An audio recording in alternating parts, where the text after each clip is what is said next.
सबसे पहले तो हमने विजुअल्स में देखा बाबा बागेश्वर जी एक कार्यक्रम में मौजूद हैं, आपको सुन रहे थे वो? जी, बागेश्वर और अनिरुद्धाचार्य दोनों ही हमारे ही पीठ के शिष्य हैं, दोनों ही वहीं से दीक्षित हैं।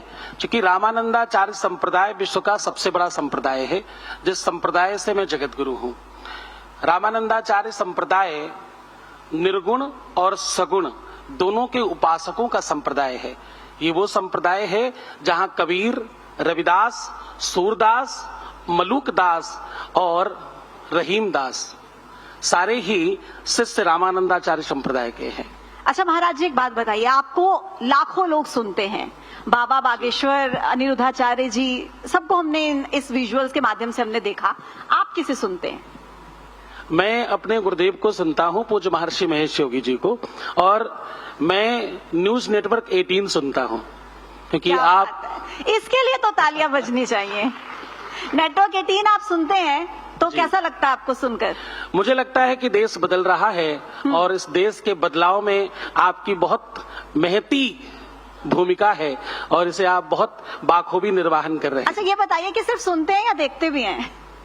नहीं, देखिए, आप तो देखने की व्यवस्था है, न्यूज सुनना और देखना तब से ही ज्यादा अच्छा हो गया जब से न्यूज नेटवर्क 18 आया, क्योंकि यहाँ सौंदर्यता, दिव्यता, भव्यता और सौम्यता और सत्यता को सत्यापित किया जाता है। क्या बात है, सब कुछ एक ही जगह पर मिल जाता है, तो वन स्टॉप हो चुका है। अच्छा महाराज जी, ये बताइए, बाबा बागेश्वर हिंदू राष्ट्र की बात करते हैं, तो आप सहमत हैं हिंदू राष्ट्र बनना चाहिए? नहीं, देखिए, इसके ऊपर आपको थोड़ा समझना होगा। बाबा बागेश्वर हमारे शिष्य हैं, अनिरुद्धाचार्य हमारे शिष्य हैं, वो गुरुवत परंपरा में हमारे प्रति गुरु जैसी भावना रखते हैं। हिंदू राष्ट्र है ही, हम सब थोड़े से जागृत नहीं है, थोड़ा जागृत होने की आवश्यकता है। जब हिंदुस्तान और पाकिस्तान अलग अलग हो गया तो हिंदुस्तान ही बचा ना हमारे पास, तो हमें हिंदुस्तान तो होना ही चाहिए। हम सहिष्णु हैं, हम थोड़े सौम्य हैं, हम सबके सुनने वाले लोग हैं, हम दिया बाती वाले लोग हैं, हम पूजा पाठ फूलों से, पुष्पों से, आरती से, प्रसाद से, लड्डू से, भोग से, दीप जलाकर अपने सारे उपहार और सारे आयोजन करते हैं। सारी दिव्यता, सारी भव्यता और सारे उत्सव हमारे इसी के आसपास हैं। दूसरे वो लोग हैं जो हर चीज में केवल रक्त बहाते हैं, रक्तावली है वहां, चाहे बच्चा पैदा हो, खतने से शुरू होता है, फिर बकरीद, फिर वो हाय हुसैन हम न थे, हर बात में केवल रक्तावली है। देखिए, मैं इस बात तो विमुक्त कंठ से कह रहा हूं कि ये हिंदुस्तान है और ये पूर्ण हिंदू राष्ट्र है ही, और इसे न्यायिक तौर पर और राजनयिक तौर पर इसे अच्छा महाराज जी, आप कह रहे हैं कि हिंदू राष्ट्र है और दूसरी तरफ आप कह रहे हैं रक्त बहाया जाता है, लेकिन एक बहुत ही गंभीर मुद्दा है धर्मांतरण का। ऐसा क्या है कि लोग इतनी जल्दी उस तरफ प्रभावित हो जाते हैं? इतना आसान है क्या हिंदुओं का धर्म परिवर्तन कराना? इस बारे में आप क्या सोचते हैं? नहीं, मुझे लगता है कि आसान तो नहीं है, लेकिन हम सब में थोड़ा सा भ्रम है, और इसमें सबसे बड़ा कारण ये है कि हमारे अपने ही लोग इसके बहुत बड़े दोषी हैं, दूसरे कोई दोषी नहीं। उनकी संख्या बहुत थोड़ी सी है, हमारे अपनों की संख्या बहुत ज्यादा है, इसलिए यहाँ वहां भाग भाग करके सब विकास सब बर्बाद। अब मेरे मन में एक सवाल और आता है, आपने कहा कि अपने लोगों की हमारी संख्या बहुत ज्यादा है, लेकिन ये देश तो संविधान के हिसाब से चलता है। इस देश में जो कम लोग हैं वो भी अपने हैं और इस देश में जो ज्यादा लोग हैं वो भी अपने हैं, यही तो हमारे देश की खूबसूरती है ना। तो जब हम अपने लोगों की बात करते हैं तो कहीं ना कहीं क्या हम दूसरे लोगों को पीछे छोड़ देते हैं और संविधान से क्या हम यहाँ उसकी तौहीन कर देते हैं? आपको ऐसा लगता है? आप प्रसन्न हो जाइए इस बात पर कि ये विश्व का पहला धर्म है जो सबको गले से लगाता है, सहिष्णु है ये, और ये सबका स्वागत करता है। हम कम और ज्यादा वालों को अलग अलग थोड़ी देखते हैं, हम तो सबको अपना देखते हैं, हम अपने देश को नहीं। हमारे यहाँ परंपरा है, ये सब लोग, कुछ लोग बोलेंगे अभी इसमें, जानते होंगे कुछ लोग, हम वसुधैव कुटुंबकम बोलते हैं। हम बोलते हैं पूरी वसुधा ही हमारा कुटुंब है, सब हमारे अपने लोग हैं, लेकिन हमारे अपने लोगों को हम ये कभी भी छूट थोड़ी देते हैं कि आप अपना ही सर्वनाश कर लें। हाँ, लेकिन बहुत अच्छी बात आपने कही कि ये छूट तो नहीं मिल जाती कि अपना ही सर्वनाश कर लें। हम तो वसुधैव कुटुंबकम की धारा पर, संस्कृति पर चलते हैं, लेकिन दूसरी तरफ आप अलग अलग प्रदेशों के एग्जाम्पल ले लीजिए, पश्चिम बंगाल ले लीजिए, मुहर्रम की आप तस्वीरें ले लीजिए जहां पर मारपीट होती है, कहीं पर किसी लड़के की हत्या कर दी जाती है। आप कुछ ऐसी तस्वीरें ले लीजिए जहां पर आपको ये नजर आएगा कि जो मेजॉरिटी में है, जो ज्यादा संख्या में है, वो ही डर कर रह रहे हैं। ऐसा क्यों? आपको रामायण की ओर ले चल रहा हूं। रामायण में दो पात्र हैं, एक राम है, एक रावण है। रावण ने भगवान राम से कहा कि देखो मैं तुमसे सब तरह से बहुत बड़ा हूं, कुल में, खानदान में, ताकत में, क्षमता में।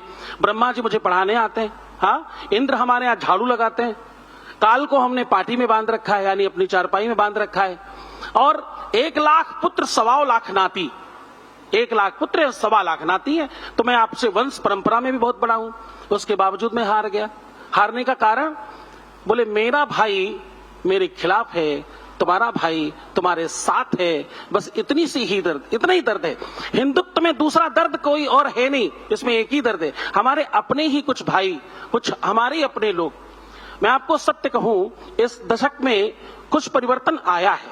हम सनातनियों में हमने कुछ और गौरव देखा है, थोड़ा बल बढ़ा है, लेकिन अभी और जागरण की आवश्यकता है। हम सबको थोड़ा और जागृत होने की आवश्यकता है, अन्यथा ये मुहर्रम और ये काट पीट ये निरंतरता में आएगा, क्योंकि ये कंस्ट्रक्शन में दोष है। एक वो है जिनको काटना ही सिखाया गया है। आपको बस 1 मिनट में मेरी बात खत्म होगी। आप सबको मालूम होगा बकरीद में वो क्या करते हैं, बकरे को धीरे धीरे रगड़ रगड़ के आराम आराम से उसको तड़पा तड़पा के काटते हैं, और ये सब देखेंगे, सारे बच्चे देखेंगे, सारी बेटियां देखेंगी, सारी वो हम नन्हे पुष्प देखेंगे घर के। सबको खड़ा करो और सबके सामने एक जीव को तड़पा कर काट दो। आपके यहां एक भी ऐसा पर्व है क्या?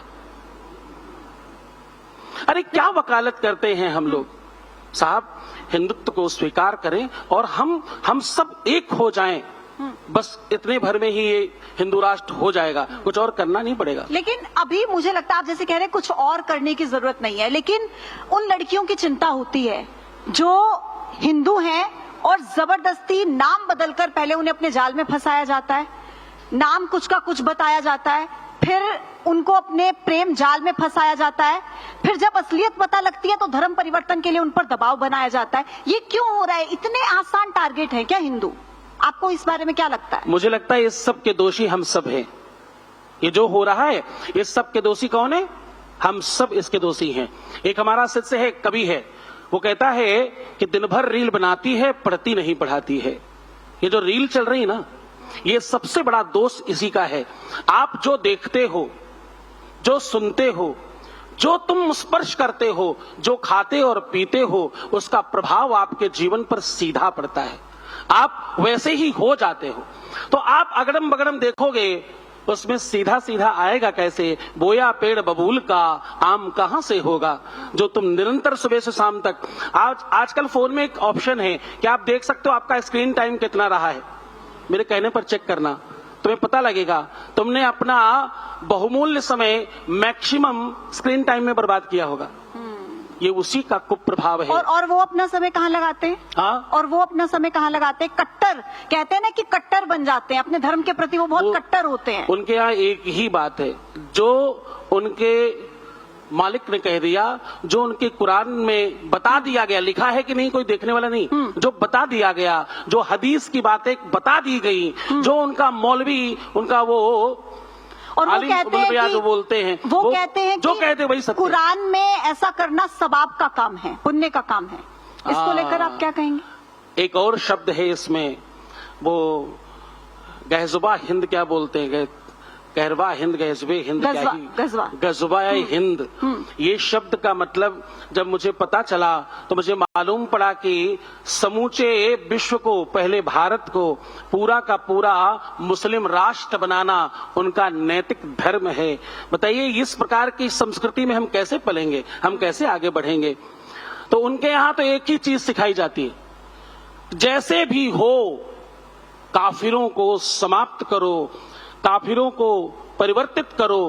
उनके जितने लड़के हैं उनको बाकायदा पीछे से पैसे दिए जाते हैं, पीछे से धन का पूरा स्रोत बनाया जाता है, पूरा का पूरा फंडिंग किया जाता है।